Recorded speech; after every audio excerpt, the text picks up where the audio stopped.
So, hello everyone. Today we're going to talk about the qualitative research in methods of cultural studies research. But don't worry, our explanation is simple and easy to understand. Okay, so yeah, it's actually pretty interesting how you say to us that you will explain with a simple way and easy to understand. So let's start. Okay, so first, what is exactly qualitative research? So, qualitative research is an exploratory research method that focuses on understanding human behavior, culture, and experience in depth. What do you guys think?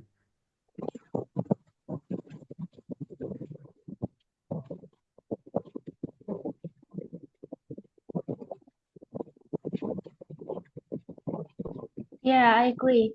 Instead of just numbers and statistics, qualitative research is all just about understanding the meaning behind actions and events.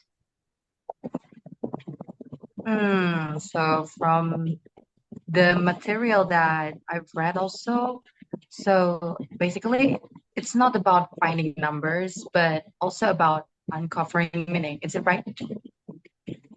Yes, I think you're right. Okay. Yes, I think you're too right. Now let's talk about some common methods used in qualitative research.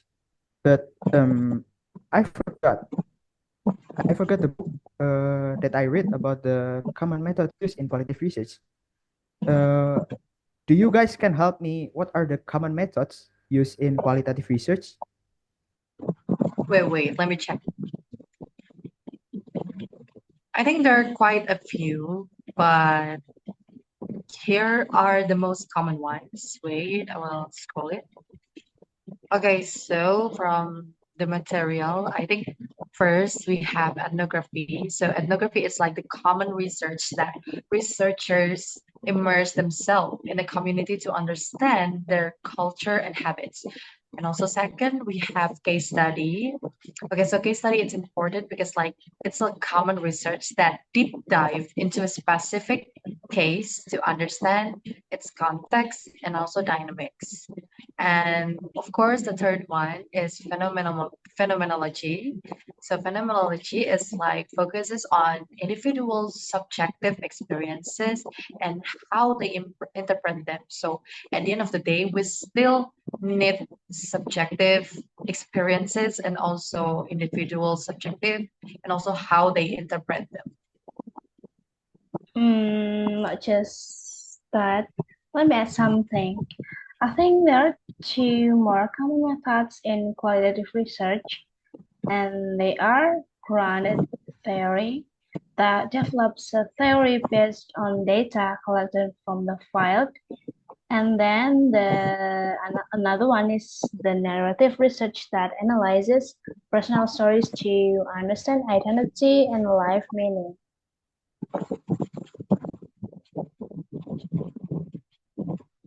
Oh, nice. Thank you guys for explanation and remind me what are the common methods that are used in qualitative research. Besides those, the common methods, we also have different ways to analyze the data. Okay. So talking about to analyze data. So I was curious about this. So how do researchers analyze data in qualitative research? I think I've already studied about it, but can you like explain more for me? Yeah, good question, Nada. Here are the three common techniques in qualitative research. So the first one is thematic analysis. In the book I read, it's like the coding and developing themes based on collected data. The second one is content analysis. And the third one is discourse analysis, like we all study in this 6 semester, right?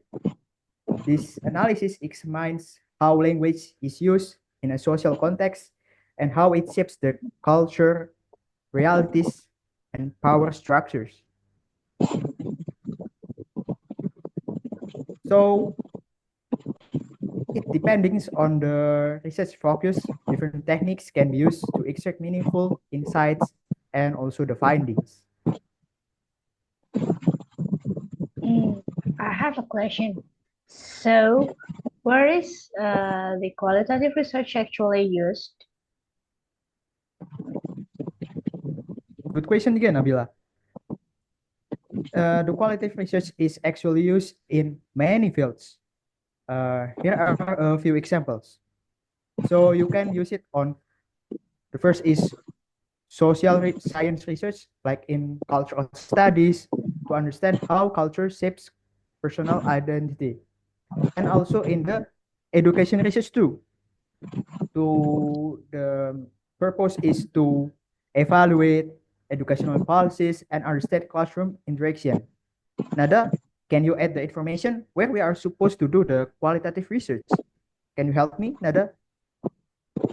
All right, all right, all right. So based on what I've read and also based on my experience also, besides social science research and education research, we can also use qualitative research on health research to understand patient experiences and improve healthcare services. So qualitative research, it's not just used in like cultural studies research, but furthermore, it can be used to every aspects and also every field, for example, like healthcare. So it's not limited to one field, but it's useful in many areas.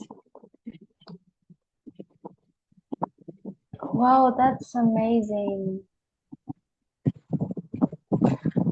But of course, despite of the good impact for us, there are challenges too. Maybe Farrell can explain. Yes, of course, there are challenges too. Some common challenges or some common issues in qualitative research include the subjectivity, generalizability, and ethical consideration. Let me explain one by one. So, subjectivity. Since it's qualitative research, results can be influenced by the researcher perspective and also the biases. And the second is generalizability. This is becoming a challenge because findings are often specific to a certain context and hard to generalize. And also, don't forget about the limited sample size of cultural studies research. And the last one is ethical consideration, like maintaining participant confidentiality and ensuring informed consent is becoming issues and challenges and the challenges of doing the qualitative research. And also, but despite these challenges, I believe that qualitative research remains valuable for us to analyze the social and cultural understanding. Yeah, I agree with you, Nada. But honestly, I'm still confused about how do researchers actually collect the qualitative data. I not find this on my book that I read. I think I know about that, and I think I have read yesterday. So there are several methods such as interview. This can be semi-structured or the participants can freely share their thoughts, but we maintain the structure or of the interview. Or unstructured, it's like giving the participants freedom to share their thoughts. And then I think there is one more that is focus group discussion to gather different perspective on a topic. Oh, okay. So to make it more perfect, I think I want to add something. There are also like observations. In observations, the researcher can choose either participant observation, where the researcher joins in, or non-participant observation. So the researcher, they just observe from a distance. And lastly, there's this one document analysis, which examines documents or media to find relevant patterns. And then this is like the most easy way and didn't spend our time. With these methods, researchers can gather rich and detailed data. Oh, perfect. I see. Thank you guys for helping me and also the audiences of this video about explain the qualitative research methodology. So everyone, that's a quick overview of qualitative research methodology. We hope this explanation helps you to understand it better. Thank you for listening and see you in the next discussion. Okay, thank you for the opportunity, Farrell.